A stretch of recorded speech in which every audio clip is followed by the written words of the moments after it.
नमस्कार, मी प्रसन्न जोशी. आपण पाहताय एबीपी माझावर आपला रोजचा लोकप्रिय चर्चा जनहितासाठी असलेला कार्यक्रम म्हणजे झिरो आवर. आणि झिरो आवर मध्ये आपलं स्वागत. झिरो आवरची चर्चा जनहिताची म्हणत असताना कधी कधी असेही विषय घ्यावे लागतात ज्यामुळे जनमानसाला म्हणजे तुम्हाला धक्का बसेल, कदाचित राग येईल किंवा कदाचित तुम्हाला जाणवत असलेलं मात्र दबून राहिलेली परिस्थिती वस्तुस्थिती समोर येईल. आणि आजचाही विषय असाच. पुढे जाण्यापूर्वी माझ्या मागे हे स्क्रीनवरचे जे फोटो आहेत ते मी तुम्हाला जरा नीट दाखवणार आहे काही गोष्टींची आठवण करून देण्यासाठी. यातला हा फोटो आहे जो इकडे माझ्या स्क्रीनच्या उजव्या बाजूला तुम्हाला तो डाव्या बाजूला दिसत असेल. तो आहे लालू प्रसाद यांचे चिरंजीव तेज प्रताप यादव आणि त्यांची आता जी बायको आहे तिचा हा फोटो आहे. 2018ला त्यांचं लग्न झालं होतं. यानंतर त्याने नुकतंच फेसबुकवरती जाहीर केलं की आपली एक प्रेयसी आहे आणि 10 वर्षांपासून आपण तिच्याशी संबंधात आहोत, जिचा फोटो हा बाजूला आहे. हे कळल्यानंतर त्याची जी पत्नी होती, अधिकृत आणि लीगल पत्नी होती, कायदेशीर पत्नी होती, तिला धक्का बसला. लालू प्रसाद यादवांनी त्याला पक्षातून आणि कुटुंबातून बेदखल केलं. मात्र याद्वारे याच्या बायकोनं, तेज प्रतापच्या बायकोनं मात्र आरोप केला की हे सगळं नाटक आहे, यांना हे पहिल्यापासून माहीत होतं, तर माझ्या आयुष्याचा खेळखंडोबा का केला. आणि ती मुलगी जी याची पत्नी आहे, ऐश्वर्या राय तिचं नाव, ती कोणी साधीसुधी मुलगी नव्हती. बिहारचे मुख्यमंत्री राहिलेल्या राय यांची ती कन्या होती. हे झालं देशातलं एक उदाहरण. आता आपण महाराष्ट्रात येऊयात. उदाहरणं कशी आहेत आणि कोणत्या दिशेला आपल्याला ही चर्चा घेऊन जायची आहे. पुढचं आपलं उदाहरण आहे ते म्हणजे हगवणे कुटुंबीय. आपल्याला कल्पना आहे गेले काही दिवस त्याच्याबद्दलची सगळी चर्चा सुरू आहे. हे हगवणे कुटुंब ज्यांच्या बातम्यांनी सध्या रकानेच्या रकाने पेपर्स भरतात आणि टीव्हीवरती ज्याच्यावरती अगदी सविस्तर रिपोर्ट्स येत आहेत, त्यातल्या गुंडगिरीबद्दल बोलायचं, पैशाच्या भुकेबद्दल बोलायचं, आपल्या पत्नीच्या छळाबद्दल बोलायचं, सासऱ्यानं आपल्या सुनेवरती हात कसा घातला होता त्याच्याबद्दल बोलायचं. एवढे सगळे प्रकार आहेत. मुख्य म्हणजे हुंड्या आणि पैशाची हाव एखाद्या कुटुंबाला कसं बर्बाद करते आणि एका निष्पाप तरुणीचा जिचं स्वप्न होतं एका चांगल्या लग्नाचं ते कसं मोडून जातं, त्याचं जिवंत किंवा खऱ्या अर्थानं आता मृतप्राय झालेलं उदाहरण म्हणजे हगवणे कुटुंबीय. आणि यानंतर आज जी घटना समोर आली ती आज उभी पण राहिली आणि तितक्याच वेगानं थांबली सुद्धा. ती म्हणजे संजय शिरसाट यांचे चिरंजीव. संजय शिरसाट हे शिंदेच्या शिवसेनेचे नेते आहेत, मंत्री आहेत, पालकमंत्री आहेत संभाजीनगरचे. त्यांचे चिरंजीव सिद्धांत यांचं एका मुलीवर प्रेम असतं, तिच्याशी ते लग्न करतात, त्याच्यासाठी दबाव आणतात. आता हे लग्न झाल्यानंतर ते एका दुसऱ्या ठिकाणी तिला ठेवतात. स्वतःचं आणखी एक लग्न त्यांचं होतं, हे पहिल्या पत्नीला कळतं आणि ते कळल्यानंतर ती आरोप करते, ती त्यांना नोटीस धाडते की तुम्ही मला नांदवायला नेलं पाहिजे, तुमच्याकडनं मला त्रास होतोय. मात्र या सगळ्या प्रकरणाचा बोभाटा झाल्यावर माध्यमांनी विषय उचलून धरल्यानंतर मात्र या ज्या सिद्धांत यांची जी पहिली पत्नी आहे, जिने ही सगळी तक्रार केली होती, तिचं म्हणणं की आमचे आता सगळे मुद्दे संपलेले आहेत, कोणताही वाद राहिलेला नाही आहे. मात्र असं असलं तरी आता अंजली दमानी असतील, सुषमा अंधेरे असतील, यांचा दावा आहे की कदाचित त्याच्यावरती दबाव असू शकतो. एकूणच एका लग्नाची गोड सुंदर छान छान गोष्ट ही नाटक, सिनेमा, कथा, कादंबरी पाहायला वाचायला छान वाटते. पण प्रत्यक्षात अनेकदा अशी लग्न ही नात्याचा तुरुंगावास, लहान मुलांच्या जबाबदारीपायी निभावलेली कडवट जबाबदारी किंवा आई वडील, नातलग आणि समाजाच्या भिडे खातर पाळलेली फक्त औपचारिकता ठरते. या संबंधातली प्रेम, ओढ, गुंतवणूक कधीच आटलेली असते. आणि त्यातही लग्नाला विवाहबाह्य संबंधाचा तिसरा कोण असेल तर उरतात त्या नात्यांच्या नुसत्याच गाठी, एकमेकांच्या हातात आणि पायात पडलेल्या बेड्यात जणू. आणि कार्यक्रमाच्या सुरुवातीला दाखवलेली तीनही प्रकरणं ही जणू आपल्या समाजातील लग्न संस्थेच्या चेहऱ्याआड बसलेल्या वास्तवाचे नमुने आहेत. आणि म्हणूनच राजकारण्यांकडे बोट दाखवत असताना किंवा कुठल्यातरी एका प्रसंगाकडे बोट दाखवत असताना आपण सगळ्या असल्यांच्या आपल्या समाजाच्या या घराघरांमध्ये कदाचित सगळेच नसतील पण कुणा ना कुणाकडे असेच प्रकार घडतायत का, आणि मग या विषयाला धाडसानं आपल्याला तोंड देण्याची गरज आहे का. म्हणूनच झिरोवरचा विषय तसा ठेवलाय, त्याचा प्रश्नही आपण तसाच ठेवलेला आहे. त्यासाठी जाऊयात पोल सेंटरला. आजचा प्रश्न पाहण्यासाठी एबीपी माझाच्या झिरोवरचा आजचा प्रश्न कोणता आहे? आजचा प्रश्न, हुंडा ते विवाहबाह्य संबंध, राजकारणी ते सामान्य, लग्न व्यवस्था मोडकळीला आली आहे का? हगवणे कुटुंब असो, जे राजकारणी नाही ते कुटुंब आहेत, पण सिद्धांत शिरसाट असतील किंवा तिकडे तेज प्रताप यादव असतील, या सगळ्यांच्या बाबतीत लग्न व्यवस्था मोडकळीला आली आहेत का आणि ही संघ आता असे प्रकार वाढू लागलेत का, हा आपला आजचा प्रश्न आहे. या प्रश्नाचं उत्तर तुम्ही इंस्टाग्रामवर जाऊन, फेसबुक किंवा यूट्यूब एक्सवरती जाऊन देऊ शकता. स्क्रीनवरती तुम्हाला प्रश्न दिलेला आहे, त्याच्यावरती तुमच्या प्रतिक्रिया आणि पोल आम्हाला अपेक्षित आहे. आता आजच्या विषयाला धरून 3 घटना आम्ही तुम्हाला सविस्तर दाखवणार. नुकत्याच घडलेल्या 3 घटना असल्या तरी तुमच्या स्मरणशक्तीला थोडा ताण दिल्यास अशा अनेक घटना तुम्हाला सिने अभिनेते, कलाकार, समाजातील मान्यवर यांच्या बाबतीत घडलेल्या दिसतील. आणि इतकंच कशाला, थोडं स्पष्टच बोलायचं तर तुमच्या माहितीतल्या कुटुंबातही असले प्रकार झालेले तुम्ही पाहिले असतीलच. आज बहुधा असं एखादं कुटुंब नसेल की ज्यांना त्यांच्या ओळखी पाळखीच्यांमध्ये, पाहुण्या रावळ्यांमध्ये असा प्रकार घडला नाही. पहिलं प्रकरण जे मगाशी आपण पाहिलं होतं तेज प्रताप यादव हा राष्ट्रीय जनता दलाचे नेते लालू प्रसाद यादव यांचा मुलगा. त्यानं नुकतंच फेसबुक पोस्टद्वारे गेली 12 वर्ष आपल्या एका महिलेशी असलेल्या संबंधांची कबुली दिली आणि धक्कादायक बाब म्हणजे 2018 या वर्षी तेज प्रतापचं लग्न बिहारचे माजी मुख्यमंत्री दरोगा प्रसाद राय यांच्या मुलीशी झालं. सध्या त्यांच्यात घटस्फोटावरून कोर्टाच्या वाऱ्या सुरू आहेत. तेज प्रतापच्या या खुलाशानंतर लालू प्रसाद यादव यांनी त्याला कुटुंब आणि पक्षातून बेदखल केलं. मात्र तेज प्रतापची पत्नी ऐश्वर्या हिचा सवाल आहे की मुलाचे प्रताप माहीत असताना मला याची कल्पना का देण्यात आली नाही. यात सारं लालू प्रसाद यादव कुटुंब गुंतलंय असा आरोप तिनं केलेला आहे. काय म्हणाली ऐश्वर्या राय पाहूया.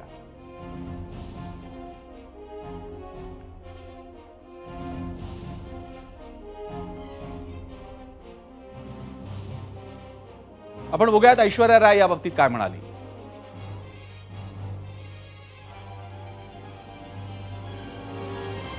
अब तो खुल गया ना कि 12 साल से है, तो इनको पता नहीं होगा लालू जी, राबड़ी देवी जी को और तेजस्वी जी को. उनसे पूछिए जब हमको मारा गया, पीटा गया तो उनका सामाजिक न्याय कहाँ था. उनसे पूछिए कि मेरा क्या होगा. अब तो बोल रहे कि बेटे को निकाल दिया, बोल रहे भाई को निकाल दिया, मेरा क्या होगा उनसे ये पूछिए. क्यों हमको मारा गया, क्यों हमको बोला गया कि ये करती है, ये होता है, ऐसा होता है, वैसा होता है. उनसे सवाल पूछिए कि मेरा क्या होगा. आता या मुलीचं जे दुःख आहे हे दुःख महाराष्ट्रातल्या कोणाच्या घरात घडलं नसेल की आपल्या मुलाचं कुठेतरी अफेअर सुरू आहे हे माहीत असताना मुलीचं लग्न झालेलं आहे. सासरच्या सगळ्यांना माहिती आहे की आपल्या मुलाचा अफेअर आहे. तो हा या आनंदात नाहीये, या लग्नामध्ये सुखी नाहीये. मात्र ही कोण एक विवाहिता आलेली असते नवपरिणीत आणि तिचं आयुष्य उद्ध्वस्त होतं. आता इतक्या वर्षांच्या संसारानंतर त्या मुलीने काय करावं. दुसरं उदाहरण वैष्णवी हगवणेचं. वैष्णवी हगवणे ही महाराष्ट्राला हुंडा पीडितांच्या सुनांची जणू आता चेहरा बनलेली आहे. प्रेमविवाह स्वतः ठरवला. शशांक हगवणेशी तब्बल 1.5 कोटी रुपयांच्या खर्चाचं आलिशान लग्न झाल्यानंतर तिची स्वप्न ही राजा राणीच्या संसाराचीच असणार, स्वाभाविक आहे. मात्र नशिबी आला तिच्या फक्त रखरखीत सासूरवास आणि छळ, नवरा आणि सासरकडच्यांच्या न थांबणाऱ्या मागण्या, मारहाण आणि मानसिक छळाला कंटाळून लहान बाळाची आई असलेल्या वैष्णवीनं आत्महत्या केली. तिचा संसार आणि तो सुद्धा दुःखद संसार उणापुरा 2-3 वर्षाचाही राहिला नाही. तिची मोठी नणंद मयुरी जगताप ही सुद्धा अशाच छळांची बळी असल्याचंही समोर आलं. आणि आता तर सारं हगवणे कुटुंबच पोलीस कोठडीत आहे आणि उरलंय ते आई वडिलांच्या विना राहिलेलं बाळ आणि मोडलेले 2 संसार. याच प्रकरणात आज आणखी एक अत्यंत महत्त्वाची अपडेट समोर आली, ती म्हणजे लग्नासाठीचा खर्च आणि हगवणे पिता पुत्रांचा आणखी एक प्रताप. आणि तेच जाणून घेण्यासाठी थेट जाऊयात पुण्यात, जिथे आपल्यासोबत आहेत आमचे प्रतिनिधी मंदार गोंजारी. मी मंदारकडे जातो. मंदार, माझा ह्याच्यातला एक पहिला प्रश्न विचारायचा आहे की हा जो प्रचंड खर्च झालेला आहे, हा खर्च अचानक कसा समोर आला. आणि असंही कळते की या शशांकनं जेव्हा वैष्णवीचे वडील म्हणजे कसपटे लग्न लावून देत नव्हते तेव्हा तिच्या 2 अन्य स्थळांमध्ये खोडा घालायचं काम केलं. काय सविस्तर माहिती आहे?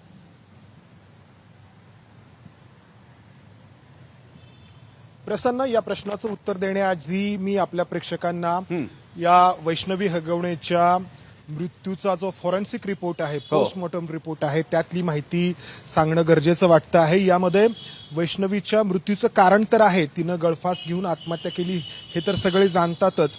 Death due to signature compression of neck हे तिच्या मृत्यूचं कारण आहे. मात्र त्याचवेळी तिच्या शरीरावरती multiple blunt injuries over body असं हा जो पोस्टमॉर्टमचा रिपोर्ट आहे तो सांगतो. म्हणजे या वैष्णवीला मारहाण करण्यात आली होती, तिच्या मृतदेहावरती गंभीर अशा मारहाणीच्या खुणा होत्या हे हा रिपोर्ट सांगतो. जो आरोप तिच्या आई वडिलांनी, कसपटे कुटुंबियांनी केला होता त्याला हा रिपोर्ट पोस्टमॉर्टमचा पुष्टी देतो. तुझा प्रश्न होता की या वैष्णवीला जेव्हा तिच्या घरच्यांनी समजावण्याचा प्रयत्न केला, दुसरीकडे तिचं लग्न लावून देण्याचा ते प्रयत्न करू लागले, तेव्हा या हगवणे कुटुंबानी एका अर्थाने त्यांना ट्रॅप केलं. या वैष्णवीला पाहण्यासाठी इतर काही स्थळं आली तेव्हा हा शशांक हगवणे त्यांना फोन करायचा आणि वैष्णवी सोबत मी लग्न करणार आहे, तुम्ही बाजूला व्हा असं त्यांना सांगायचा. 2 ठरत असलेली लग्न, 2 स्थळं जी तिला आली होती ती त्यांनी मोडली आणि त्यामुळं कसपटे कुटुंबियांसमोर पर्याय उरला नाही या शशांक सोबतच तिचं लग्न लावून देण्याचा. एका अर्थाने क्रिमिनल कॉन्स्पिरसी, एक गुन्हेगारी कट या हगवणे कुटुंबांनी रचला होता असं म्हणायला हरकत नाही, ज्यामध्ये या शशांकची बहीण करिश्मा हगवणे ही देखील सहभागी होती. आणि सुरुवातीपासूनच यांनी ठरवलं होतं की कसपटे कुटुंबीय मोठं सदन आहे आणि या घरातील वैष्णवीला आपण सून म्हणून आणायचं, मात्र त्याचबरोबर मोठ्या प्रमाणात हुंडा देखील आपण त्या ठिकाणी घ्यायचा. आणि या अनुषंगाने त्यांचे सगळे हे प्रयत्न सुरू होते आणि आपण पाहिलं किती हुंडा घेतला त्यांनी. मंदार, अतिशय दुर्दैवी घटना आहे. आणि मंदार, आपल्याला फक्त ही वैष्णवीचा एक किस्सा असला तरी मगाशी आपण म्हणालो तसं असे अनेक वैष्णवी असतील ज्या कदाचित एक जगतायत नुसतं, मात्र त्यांना माहिती आहे आपण एका मेलेल्या स्वप्नाचं केवळ तुकडे आता त्याच्यावरती जगतोय. धन्यवाद मंदार तुम्ही दिलेल्या या सगळ्या सविस्तर माहितीसाठी. कुणाही वरती अशी वेळ येऊ नये. आणि आता तिसरा फोटो आणि तिसरी गोष्ट जी आजच समोर आली आहे आणि कदाचित त्यावर पडदाही पडलाय की काय असं म्हणता येईल. सिद्धांत शिरसाट. सिद्धांत हा शिंदेच्या शिवसेनेचे संजय शिरसाट यांचा मुलगा, मंत्री पण आहेत, छत्रपती संभाजीनगरचे ते पालकमंत्री आहेत. सिद्धांतनं आपल्यापाशी लग्न करण्याचा तगादा लावला, मात्र नंतर त्याचं आणखी एक लग्न झाल्याचं समोर आलं आणि यातूनच पीडित महिलेने सिद्धांतला नोटीस पाठवली. मात्र प्रकरणाचा बभरा होताच तिनं नोटीस मागे घेत आपले कोणतेही वाद नसल्याचाही दावा केलाय. अर्थात या प्रकरणात तिच्यावर कोणता दबाव आहे का, तसंच संजय शिरसाटांनी राजीनामा देण्याची मागणी विरोधकांनी केली आहे. एबीपी माझाशी बोलताना ज्या पीडित आहेत त्याचं जान्हवी यांनी या प्रकरणाचं राजकारण होतंय आणि आपल्या खांद्यावर बंदूक ठेवून कोणी आपलं राजकारण करू नका असाही सल्ला दिलेला आहे. तेही बघूयात आपण काय म्हणतायत ही पीडिता आणि त्याचप्रमाणे वकिलाची काय प्रतिक्रिया त्यांच्या. मी जे काही हे नोटीस पाठवलेली आहे, मला हा विषय इथेच क्लोज करायचा आहे. मला पुढे कोणावर कारवाई करायचं नाहीये. मला हा विषय इथेच संपवायचा आहे. हा माझा वैयक्तिक पर्सनल मॅटर आहे. मी हा विषय आज इथे क्लोज करते. मला संपवायचा आहे हा विषय, मला पुढे वाढवायचा नाहीये.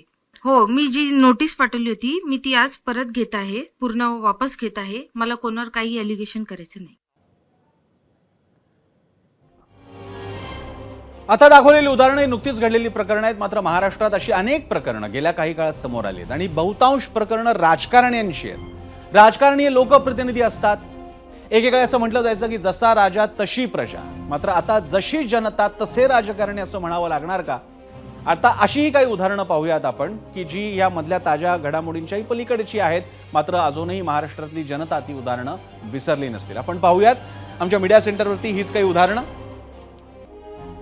संजय राठोड हे मविया काळामध्ये मंत्री होते. एकत्रित शिवसेना म्हणजे जेव्हा शिवसेना फुटली नव्हती तेव्हाचे एक महत्त्वाचे नेते होते. संजय राठोड यांच्यावरती आरोप होता एका तरुणीच्या शोषणाचा, जी त्यांच्याबरोबर पक्षात काम करत होती आणि या संबंधातून तिचा गर्भपातही झाला, संशयास्पद मृत्यू झाला. संशयाचं बोट गेलं राठोडांकडे. भाजपच्या चित्रा वाघांकडून हे प्रकरण धसास लावण्यात आलं. चित्रा वाघांनी प्रकरणाचा मोठा गाजावाजा केला होता. त्यांना मंत्रिपद गमवावं लागलं, मात्र पुराव्याअभावी निर्दोष मुक्तता आणि पुन्हा नंतर शिंदेच्या शिवसेनेच्या द्वारे त्यांचं पुनर्वसन झालं. आणखी एक प्रकरण आहे ज्याची आता आठवण केल्यानंतर कदाचित लोकांना ते आठवेल, ते म्हणजे गणेश नाईक. नवी मुंबईचे सम्राट मानले गेलेले आणि सध्या भाजपमध्ये असलेल्या गणेश नाईकांवरही विवाहबाह्य संबंधाचा आरोप झाला. या महिलेनं नाईकांवर तिचा आणि त्यांच्या मुलाचा सांभाळ न केल्याचा आरोप केला, मात्र पुढे या प्रकरणातही सर्व सामसूम झालं. त्या महिलेने सुद्धा आपलं कोणत्याही प्रकरण पुढे नेलं नाही आणि हे प्रकरण तसंच थंड झालं. मात्र या सगळ्या प्रकरणांची गोळाबेरीज सांगायची झाली तर त्याचा अर्थ इतकाच की लग्न ही व्यवस्था फक्त एक अधिकृत औपचार म्हणून पाळला जात असला तरी अनेकांच्या बाबतीत, सगळे नव्हे पण अनेकांच्या बाबतीत आणि राजकारण्यांच्या बाबतीत तरी ही उदाहरणं अधिक आहेत की तिथे कदाचित ती एका लग्नाची अवघड गोष्ट बनून राहिलेली असते. आणि आता आपण चर्चेला पुढे जाण्यापूर्वी नेहमीप्रमाणे बघणार आहोत लोकांच्या म्हणजे तुमच्या प्रतिक्रिया. तुम्ही काय म्हणता या सगळ्या विषयाबद्दल? त्यासाठी पुन्हा एकदा मीडिया सेंटरला जाणार आहोत, कारण लोकांच्या प्रतिक्रिया, कारण मी म्हणालो होतो तसं हे कदाचित तुमच्या घरातलं, तुमच्या शेजारच्यांचं पण वास्तव असू शकतं. हुंडा ते विवाहबाह्य संबंध, राजकारणी ते सामान्य लग्न व्यवस्थाच मोडकळीला आली आहे का, हा आपला मूळ प्रश्न आहे ज्याचा कल आपण सगळ्यात शेवटी बघणार आहोत. आणि आता लोकांच्या प्रतिक्रिया बघूयात.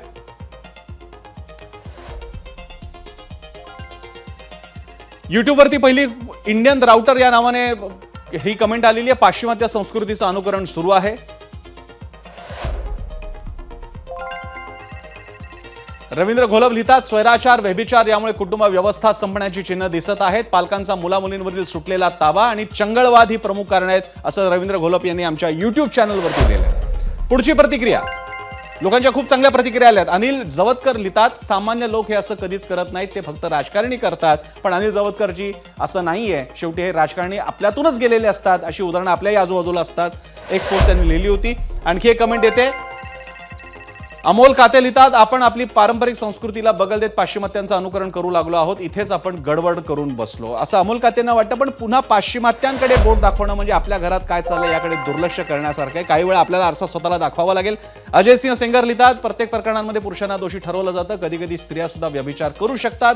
हा मुद्दा आपण का नाही विचारात घेत? हा अतिशय धाडसी विधान आहे हे.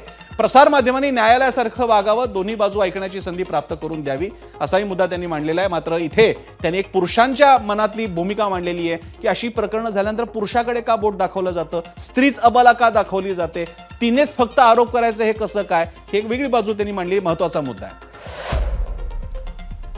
आणखी एक मुद्दा आलेला आहे समोर. विनायक औंधकर, हुंडा देऊन केलेलं लग्न आणि खोके देऊन युती आघाडी करून सत्तेवर आलेल्या सरकार सारखंच आहे. बहुमत असेल तरच टिकतं, नाहीतर एकीकडे डिव्होर्स होतं तर दुसरीकडे सरकार कोसळतं. अतिशय मार्मिक अशी राजकीय आणि सामाजिक टोलेबाजी त्यांनी एकाच कमेंटद्वारे केली आहे विनायक औंधकर यांनी. पुढची कमेंट बघूया. इंस्टाग्रामवरती आलेली ही कमेंट आहे दिग्विजय जाधव यांची. आपल्या प्रश्नाला त्यांनी उत्तर दिले, अजिबात नाही, राजकारणी माजले, जनतेला ते गृहीत धरत आहेत.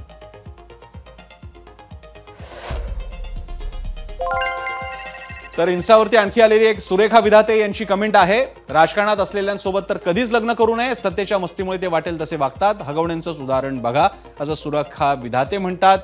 पण फक्त राजकारण्यांकडे असा दोष दाखवणं हे बरोबर आहे का सुरेखाजी? हा पण विचार करावा लागेल, कारण अशी उदाहरणं आपल्या आसपासही आपल्याला इतरांकडे दिसत असतात. इंस्टाग्रामवरती आलेली आणखी एक प्रतिक्रिया सोपान सपकाळ यांची, सत्तेचा माज दुसरं काय.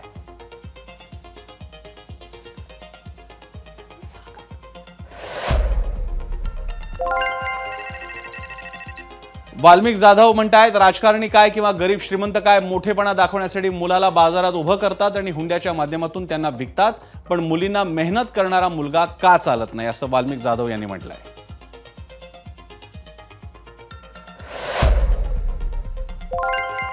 तर फेसबुकवरती आलेली कमेंट आहे सुरेश मोठे यांची, प्रत्येक कुटुंबात संस्कार संस्कृतीचे धडे देण्याची गरज आहे, असं सुरेश मोठे म्हणतात.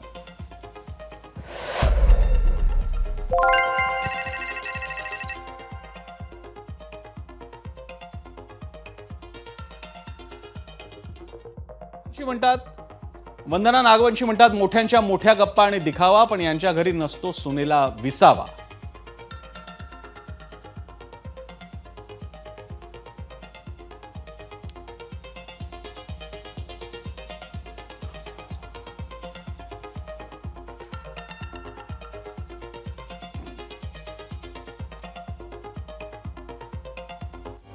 लोकांच्या या प्रतिक्रिया आहेत, काही संतप्त आहेत, काही वेगळ्या प्रकारे परिस्थिती मान्य करणार आहेत. पण काही ठिकाणी मात्र लोकांनी वेगळी भूमिका सुद्धा मांडलेली आहे, वेगळी दिशा सुद्धा मांडलेली आहे या प्रश्नाची.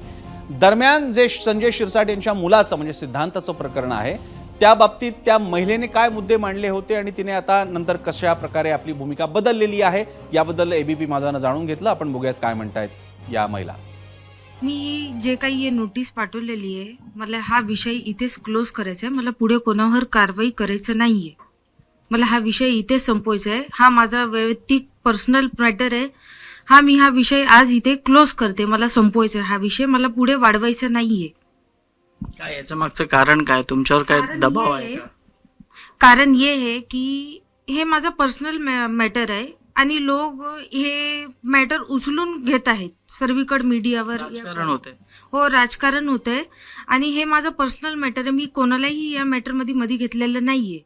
तर हा माझ्या पर्सनल मॅटरमध्ये जे कोण हे मी क्लोज करते हा पूर्ण मॅटर. आज मी परत घेते आहे हा जो विषय. तुम्ही नोटीस पाठवली होती ती परत घेत आहे? हो, मी जी नोटीस पाठवली होती मी ती आज परत घेत आहे, पूर्ण वापस घेत आहे. मला कोणावर काही एलिगेशन करायचं नाही. काय याच्या मागे काय कारण काय, तुमच्यावर कोणी दबाव आहे, परत तुम्हाला कोणी धमक्या दिलेल्या आहेत? कारण का तुम्ही ज्यांच्यावर आरोप केलेत ते मंत्री स्वतः सत्तेमध्ये आहेत, संजयजी शिरसाट, त्यामुळे कुठेतरी वेगळ्या प्रकारचा दबाव आहे का तुमच्यावर? नाही, मी हे माझ्या मनाने करते, मी स्वतः करते, माझ्यावर कोणाचा दबाव नाहीये. मग जेव्हा नोटीस दिली तेव्हा तुम्हाला याची कल्पना नव्हती का की एवढं मोठं प्रकरण होईल, राजकारण होईल, आरोप केले जातील? हे माझं पर्सनल आणि फॅमिली मॅटर होतं. पण हे लोक अपक्ष जे कोणी आहेत जे हे सगळं उचल धरतात, हे माझं पर्सनल होतं का मी इथं कोणाकडे गेले नव्हते का मला न्याय द्या, ह्या गोष्टी ह्या माझ्या पर्सनल गोष्टी होत्या. म्हणून हे एवढं उधळ लोकांनी धरले आणि जे काही पण सोशल मीडियावर हे प्रकरण वाढवायचं काम करत आहेत का की मी तर कोणाला सांगितलेलं नाही. आणि जे कोणी हे प्रकार करत आहेत, फोटो इथं तिथं शेअरिंग करत आहेत, मी त्यांच्यावर कायदेशीर कारवाई करणार. पण या सगळ्या प्रकरणामध्ये जे सत्तेतले मंत्री आहेत संजय शिरसाट सध्या महायुतीचे सरकार आहे आणि त्यांच्यामध्ये ते मंत्री म्हणून काम करतात, तर त्यांची जी बदनामी आता जी झालेली आहे तर त्या संदर्भात तुम्हाला काय वाटतं की तुमच्या एका नोटीसमुळे सर्वच ठिकाणी आता सोशल मीडियावर त्यांची बदनामी होते आहे, आगामी काळात पण होऊ शकते, त्यामुळे हे प्रकरण कसं बघायचं? मी त्यांच्या सोबत आहे. मला त्यांनी आजपर्यंत मला काही परेशान केलेलं नाही. मला काही असं म्हणजे काही त्यांच्यापासून. आणि यानंतर आपण जाणार आहोत आपल्या गेस्ट सेंटरकडे. नेहमीप्रमाणे या विषयावर बोलण्यासाठी आपल्यासोबत मान्यवर आहेत. माझ्यासोबत आता या क्षणी आहेत सुषमा अंधारे. सुषमा अंधारे या स्वतः शिवसेना उद्धव बाळासाहेब ठाकरे पक्षाच्या नेत्या आहेत आणि अनेक सामाजिक विषयांवरती पोटतिडकीने बोलत असतात, भूमिका घेत असतात. सुषमाजी, ही जी सगळी प्रकरणं आम्ही मगाशी दाखवली, मग ते शिरसाटांचं असेल, ते गणेश नाईकांचं असेल, ते धनंजय मुंडेंचं असेल आणि अन्य कोणती असेल, अगदी लालू प्रसाद यांच्या मुलाचं पण का असे ना का, आम्ही त्याला असा अँगल घेतलेला आहे की हे आता समाजाचं वास्तव बनत चाललंय का? एकेकाळी जसा राजा तशी प्रजा होती, आता हे प्रजेतलेच लोकप्रतिनिधी यांच्या घरात असं चाललंय का? तुम्ही तर राजकारणामध्ये वावरत असता, कदाचित आम्हाला वाटेल की हे फक्त थोडीशीच उदाहरणं आहे, तुमच्यासमोर तर आणखी 1000 उदाहरणं असतील. काय चाललंय नेमकं?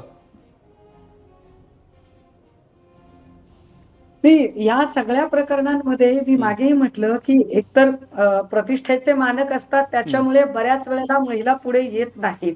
मग ते प्रकरण हुंडाबळीचं असेल, प्रकरण सेक्शुअल हॅरॅसमेंटचं असेल, आपण बोललो तर आपल्यालाच बदफैली करणारी, बदचालीची किंवा चांगल्या संस्काराची नाही असं ठरवलं जाईल का, या भीतीपोटी त्या पुढे येतच नाहीत.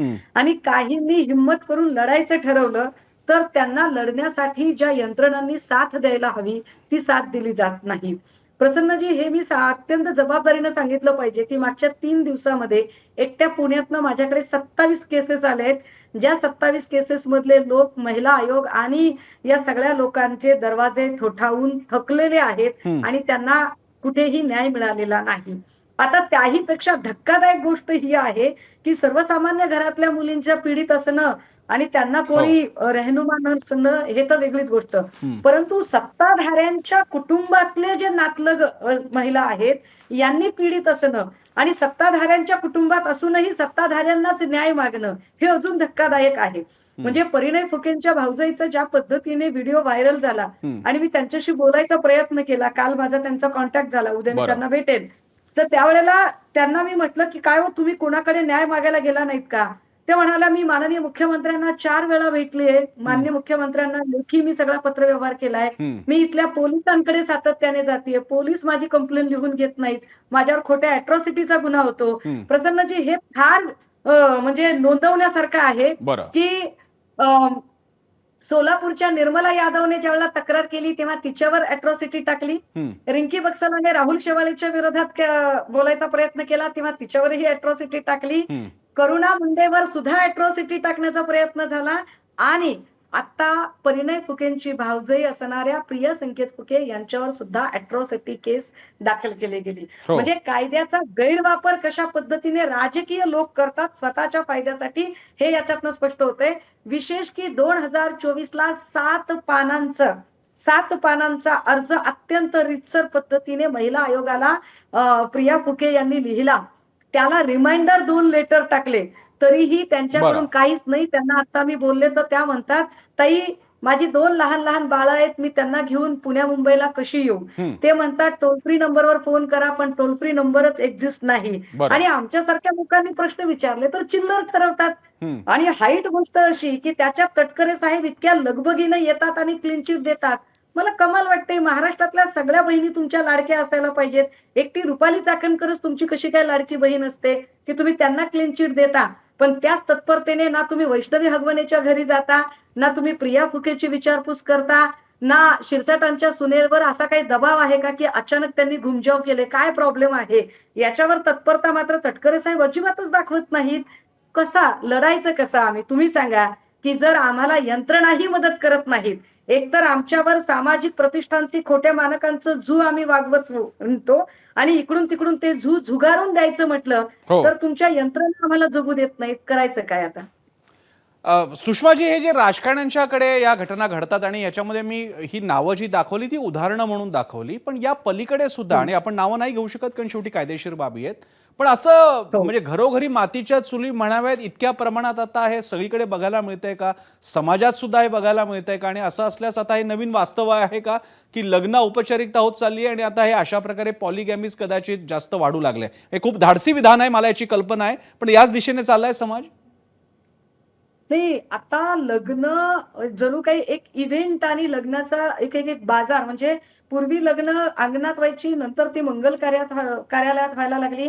आता मंगल कार्यालयाची सुद्धा कॉन्सेप्ट बाजूला गेलेली आहे आणि आता रिसॉर्ट संकल्पना आलेली आहे. बरं. हे रिसॉर्ट मुलीच्या आई वडिलांना परवडतच असं नाही. बरं, त्या रिसॉर्टला जाताना पुन्हा तुम्ही चारचाकी घेऊन जा, म्हणजे इतक्या गोष्टी, त्याचे इव्हेंट, हळद, संगीत, त्या सगळ्यांचा पैसा, हे सगळं ज्यांना परवडत नाही बरं. ते सुद्धा त्या प्रतिष्ठा आणि आपल्या पोरीच्या सुखासाठी अगदी ऋण काढून सण करणे ज्याला म्हणतात, खरंय. त्या पद्धतीने करत राहतात. परंतु या सगळ्यांमध्ये लक्ष कुणी दिलं पाहिजे? खरं तर जेवढा मोठा विवाह असेल, जेवढ्या मोठ्या रिसॉर्टला असेल, त्या विवाहाला मात्र राजकीय नेते हजेरी लावतात. बरं. पण हेही नमूद करण्यासारखं आहे की एखाद्या गोरगरिबाचं एखाद्या समाज मंदिरामध्ये, एखाद्या मंदिरामध्ये हो. जर लग्न असेल तर तिथं नेता पोचत नाही. हो. याचाच अर्थ नेता अशा गरीब विवाहांना, बरोबर आहे. जे अत्यंत गरिबीत आणि कमी खर्चात केले जातात, त्यांना प्रतिष्ठा द्यायला नेते तयार नाहीत. बरं. नेत्यांना सुद्धा रिसॉर्ट मधल्या विवाहांनाच प्रतिष्ठा द्यावीशी वाटते. बरं. हे फार वाईट चित्र आहे. खरं आहे. आणि अशा पद्धतीने ज्या सगळ्या या मोठमोठी नावं, अनेक नावं आहेत जी नावं मी घेऊ शकत नाही, अनेक नावं अशी आहेत की ज्या नावांनी म्हणजे राजकीय महिलांनी सुद्धा त्याच्यावरती तक्रारी केलेल्या आहेत, मात्र त्यांना न्याय मिळत नाही. पुन्हा पुन्हा आमचा प्रश्न निर्माण होतोय की आम्ही राज्याच्या गृहमंत्र्यांना प्रश्न विचारायचे हो. की मुख्यमंत्र्यांना विचारायचे की महिला आयोगाला, की कोणालाच विचारायचेच नाही प्रश्न बरोबर आहे. आणि बळी जाऊ द्यायचे? हे आम्हाला अजूनही कळत नाहीये. कारण प्रश्न विचारल्यावर ते चिल्लर ठरवतात साहेब. मोठी माणसं चिल्लर ठरवतात ते. काय बोलायचं आता?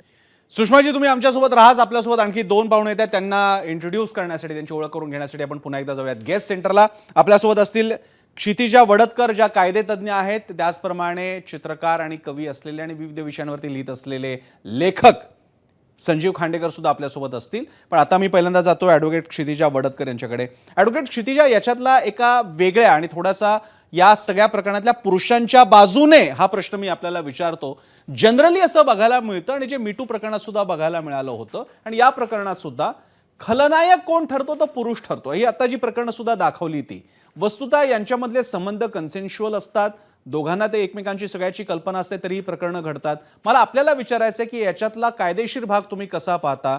मग तो हगवणे कुटुंबाचा असेल, मग ते एक्स्ट्रा मॅरिटल अफेअर असेल, मग ते तेजप्रसाद यादव असेल किंवा महाराष्ट्रातली प्रकरणं असतील, तुम्ही कसं पाहता? कायद्याच्या बाजूने जर आपण बघायला गेलो तर जसं हुंडा घेणं चुकीचं आहे, तसंच हुंडा देणं सुद्धा चुकीचं आहे. होतं काय ना, समाज काय म्हणेल किंवा जे आपण प्रतिष्ठेच्या मागे, जे आता चालू होतं बोलणं, प्रतिष्ठेच्या मागे जाऊन जेव्हा आपली मुलगी मोठ्या घरात पडली किंवा आमची एक पर्टिक्युलर प्रतिष्ठा आहे ती ठेवायसाठी म्हणून खूप अमाप खर्च केला जातो. हो. तर माझं असं म्हणणं आहे की ज्या दिवशी, कारण डावरीची डेफिनेशन आहे की देणारा आणि घेणारा दोघांनाही तेवढंच सेम याच्यामध्ये ठेवलंय. सेक्शन 3 सेक्शन 4 सेम आहे. पण ज्या दिवशी प्रत्येक वडील ठरवेल ना की मी माझ्या मुलीला हुंडा देणार नाही, हो. समाजाची प्रतिष्ठा ही माझ्या मुलीच्या कर्तृत्वावरून ठरेल, त्या दिवशी मला असं वाटतं की म्हणजे हा जो ब्लेम गेम आहे ना तो थांबेल. पण क्षितिजा, यातला आणखी एक प्रश्न आहे की हा झाला हुंड्याचा एक भाग आहे, पण याच्यापेक्षा जास्त नाजूक भाग आहे की ज्याच्यामध्ये पती पत्नीवर वो वाला असा त्रिकोण तयार झालेला आहे. आणि आता आम्ही मगाशी ग्राफिक्समध्ये जे दाखवले त्यातली अनेक प्रकरणं ही तशी आहेत. या बाबतीत आता उदाहरणार्थ ॲडल्टरी, म्हणजे लग्न असताना तुमचे इतरांबरोबर संबंध असतात आणि बाकीचे विषय असतात. आता उदाहरणार्थ एक केस आपण सिद्धांत शिरसाट यांची बघितली, ज्याच्यात आधीच्या पत्नीने आरोप केला, नंतर म्हटलं की सगळे आरोप मागे घेते. या बाबतीत मग त्या पुरुषाने काय करायचं? कायदा त्या बाबतीत कसा विचार करतो? कायद्यामध्ये काय आहे, इव्हन आपण बायगॅमीची जर सेक्शन बघितला तर बायगॅमी हा बेलेबल ऑफेन्स आहे, कॉग्निझेबल ऑफेन्स आहे. म्हणजे बरं. बेलेबल आणि कॉग्निझेबल काय, तर दुसरी बायको केल्यावर लोकांना जे वाटतं ना की हा गुन्हा आहे म्हणजे जेल नाही होतो. हो. तो बॉन्ड ते बेलेबल आहे, ते सही करून बॉन्ड भरून त्याला ती व्यक्ती आतमध्ये सुद्धा जात नाही. आणि कॉग्निझेबल आहे म्हणजे काय आहे, आणि कंपाऊंडेबल आहे म्हणजे कोर्टाच्या बाहेर तो ऑफेन्स कंपाऊंड होऊ शकतो, संपू शकतो. हो. तर जो कायदा सुद्धा आहे तो असा आहे की जेणेकरून त्याचं त्यांना माहिती आहे, म्हणजे पुरुष याला माहिती आहे की याचा लिगली आपल्यावरती फार जास्त परिणाम बरं. होणार नाही. बरं. तर मला असं वाटतं की समजा बायगॅमीचं जर घ्यायचं राहिलं तर त्याला कायदा थोडा स्ट्रिक्ट करण्याची गरज आहे. ठीक पण आहे. मी ह्या विचाराची आहे की नुसतं कायदा स्ट्रिक्ट करून होत नसतो, समाजाची मानसिकता, वृत्ती बदलण्याची गरज आहे. क्षितिजा, तुम्ही आपल्यासोबत राहाच. आपल्यासोबत सुषमा अंधारे सुद्धा आहेत आणि आता आपल्यासोबत आहेत संजीव खांडेकर. संजीवजी, याच्यातल्या एका सामाजिक विषयाकडे मी आपल्याला नेतो आणि तो थोडासा जास्त धाडसानं उल्लेख केला पाहिजे. आपला समाज ज्या दिशेने चाललेला आहे, ही जी प्रकरणं आहेत, अगदी शितावरनं भाताची परीक्षा असं नाही म्हटलं तरी ही अशी प्रकरणं आता बाहेर खूप दिसू लागली आहेत, मोठ्या प्रमाणात दिसू लागलेली आहेत. लग्नाच्या काही काळातच एक्स्ट्रा मॅरिटल अफेअरमध्ये मुलीचं असेल किंवा मुलाचं असेल ते बघायला मिळू लागलेलं आहे. हे ऑब्व्हियस होतं, म्हणजे हे न्यू नॉर्मल आहे का हे नॉर्मलच होतं आणि जे लोकांना कळलं नव्हतं? तुम्ही या प्रश्नाकडे कसं पाहता?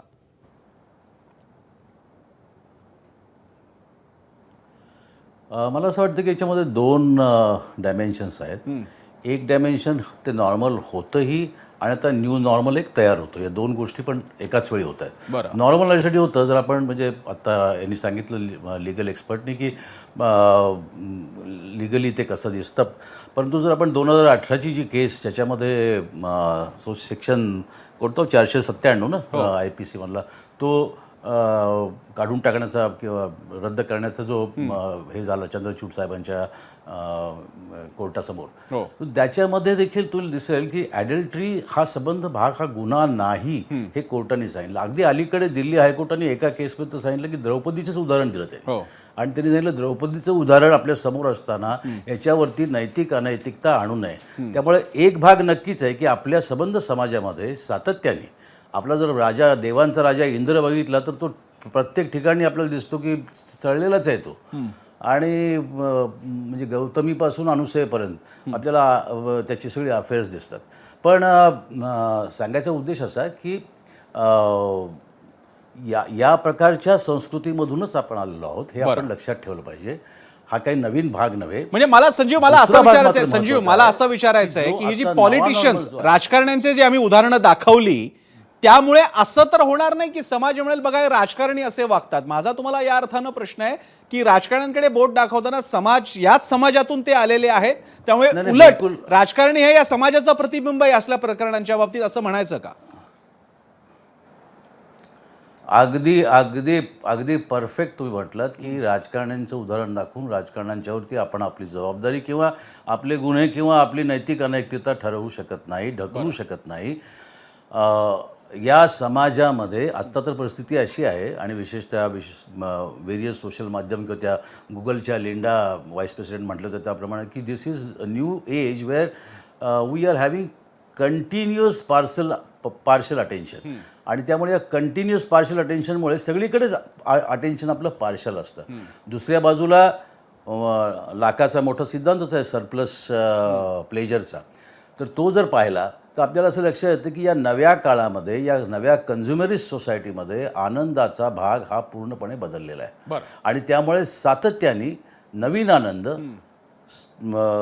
नव्या प्रकारचा आनंद अशा प्रकारे निर्माण होतोय. त्यामुळे नुसतीच विवाह संस्था नव्हे तर इवन सेक्शुअल रिलेशनशिप्सचे जे ठराविक साचेबंद गोष्टी होत्या किंवा ॲक्च्युअल सेक्स ॲक्ट जो होता त्याच्यामध्ये देखील प्रचंड बदल आलेले. आत्ता अलीकडे 3-4 अतिशय महत्त्वाची पुस्तकं फ्युचर सेक्स म्हणून आलेली आहेत आणि ती सगळी जगभर गाजत आहेत. त्याच्यामध्ये एक आपल्या भारतीय मुलींनी लिहिलेलं पण पुस्तक आहे आणि ते जगभर गाजते सध्या. त्यामुळे विविध प्रकारच्या अशा गोष्टी मला संजीव, मला तुमच्या मुद्द्यातून एक क्यू मिळालाय, मला तुमच्या मुद्द्यातून एक प्रश्न मिळालाय जो मी सुषमा अंधारे यांना विचारणार आहे. सुषमाजी, तुम्ही काय म्हणजे, आणि हा प्रश्न खरंच तुम्ही आता उद्धव बाळासाहेब ठाकरे पक्षाचे आहेत, चित्रा वाघ भाजपच्या आहेत, नीलम गोरे आणखी पक्षाचे आहेत म्हणून नाही विचारत आहे. आपण सगळे, संजीव मी येतो तुमच्याकडे. मला सुषमाजींना हा प्रश्न विचारायचा आहे की तुम्ही सगळ्या आंदोलक महिला जेव्हा कधी असा विषय येतो त्यावेळी आपण सगळे उतरता, तुम्ही असाल, चित्रा वाघ, नीलम गोरे तेव्हा त्यांच्या काळात असताना, आणि बाकीचे सगळे, अगदी रुपाली चाकणकर सुद्धा, त्यांनी पण आंदोलनं केली आहेत, नाही अशातला भाग नाही. माझा प्रश्न असा आहे तुम्हाला की समाजाचं एक गुंतागुंतीचं वास्तव, म्हणजे उदाहरणार्थ शिरसाटांच्या मुलाचं प्रकरण दाखवत असताना टेक्निकली स्पीकिंग खलनायक कोण ठरतो? शिरसाटांचा मुलगा ठरतो. धनंजय मुंडे आणि करुणा मुंडे प्रकरण बनत असताना टेक्निकली सगळ्यांच्या नजरेत खलनायक कोण ठरतात? धनंजय मुंडे ठरतात. पण आता जे संजीव खांडेकर सांगू पाहतायत की या सगळ्या नात्यांची एक अतिशय नाजूक, अतिशय गुंतागुंतीची वीण ही समाज म्हणून आणि तुम्ही सगळी मंडळी राजकारणी म्हणून समजून घेणार आहात का सुषमाजी? नाही, ती सगळ्यांनी समजून घेतली पाहिजे. परंतु काय होतं ना, की एक्स्ट्रा मॅरिटल अफेअर्सच्या ज्या वेळेला केसेस हाताळल्या जातात, त्यावेळेला एका ठराविक काळापर्यंत दोघांचं राजीमर्जीने फार व्यवस्थित चाललेलं आहे. आणि जेव्हा कधी दोघांपैकी एकांकडून लग्न संस्थेच्या मान्यतेची मागणी केली जाते, किंवा जेव्हा कधी दोघांपैकी एकाकडून कुठल्या तरी आर्थिक हितसंबंधांचे जे काही त्यांचे ठरलेले बॉन्ड्स असतील, जे काही रूल्स रेग्युलेशन असतील, ते ब्रेक केले जातात, तेव्हा त्या दोघांमध्ये तो कलह निर्माण होतो.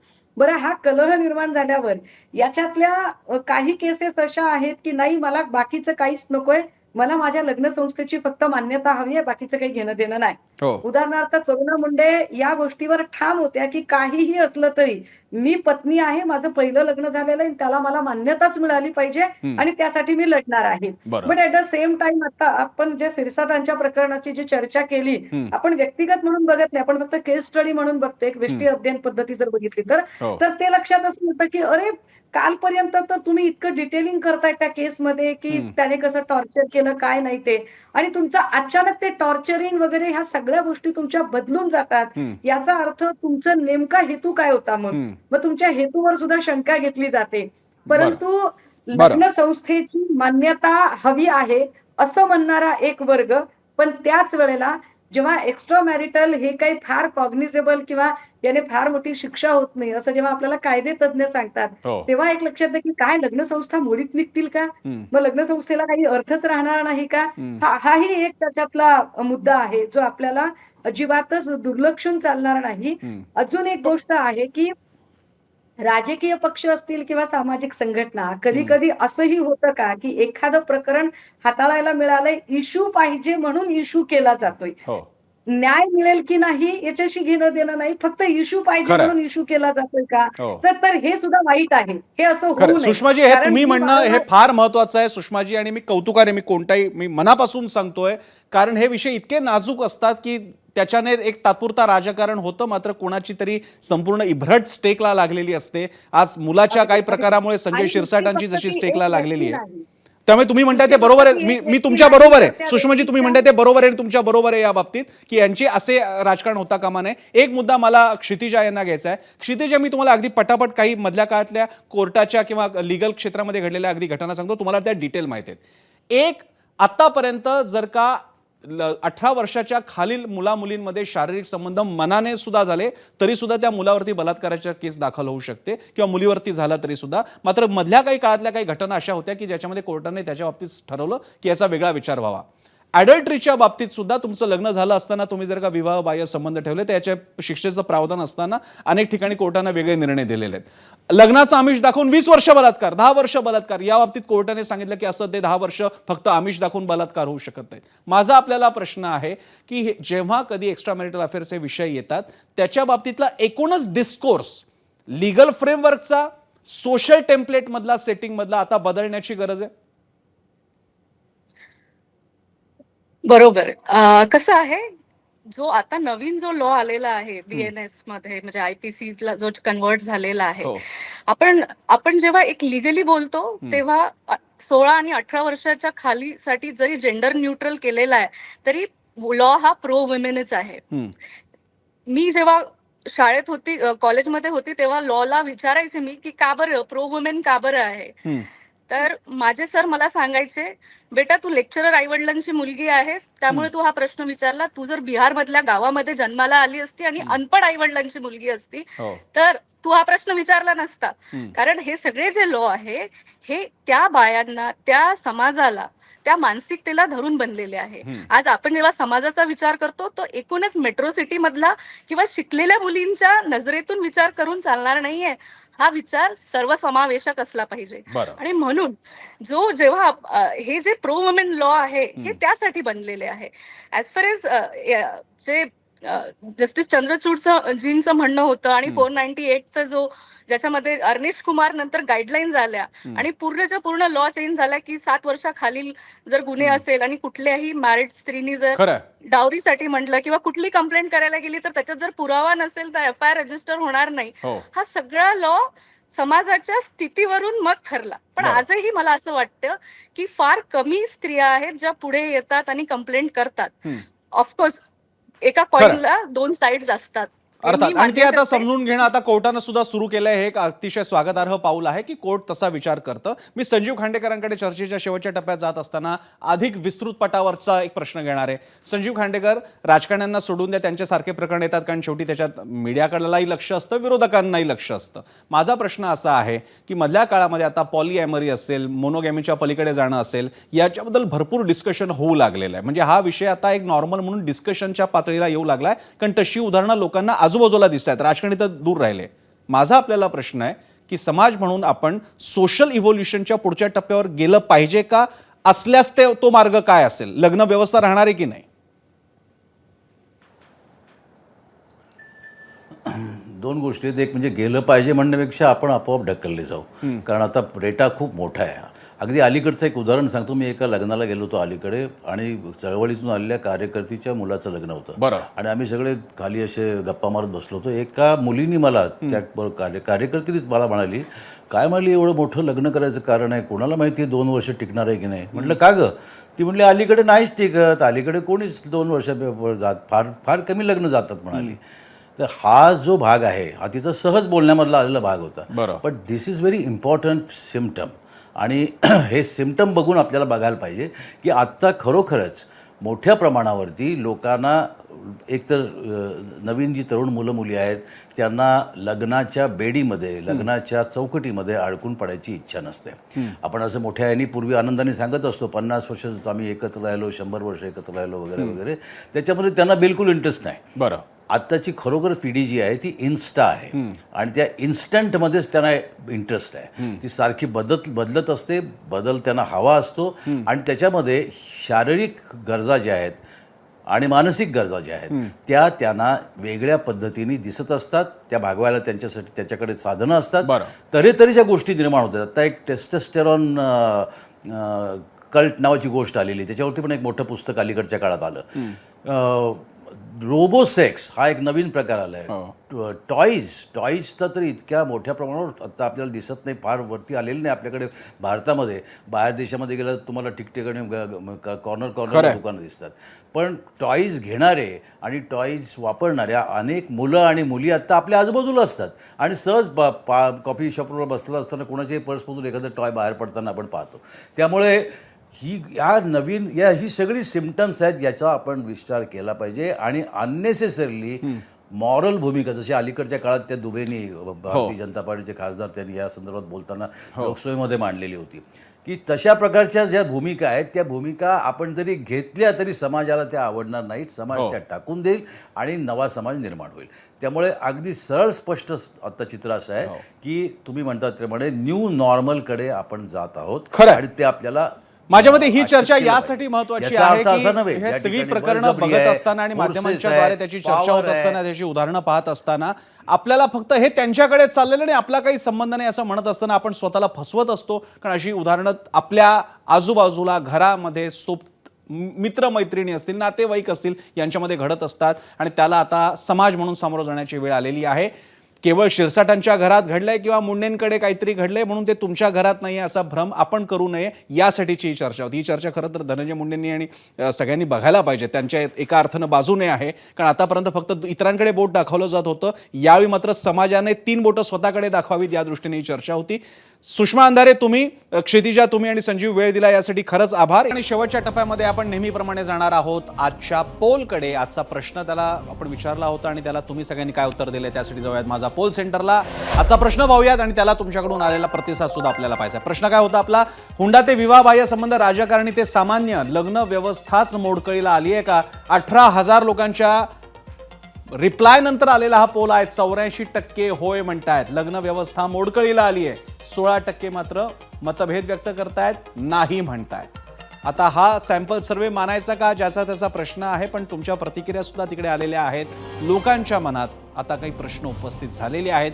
राजकारण्यांकडे बोट दाखवलं, बातम्या दाखवल्या, आता उर्वरित बोट आपल्याकडे. हे प्रश्न मात्र तुमच्यासाठी चर्चेकरता ठेवून इथे मी रजा घेणार.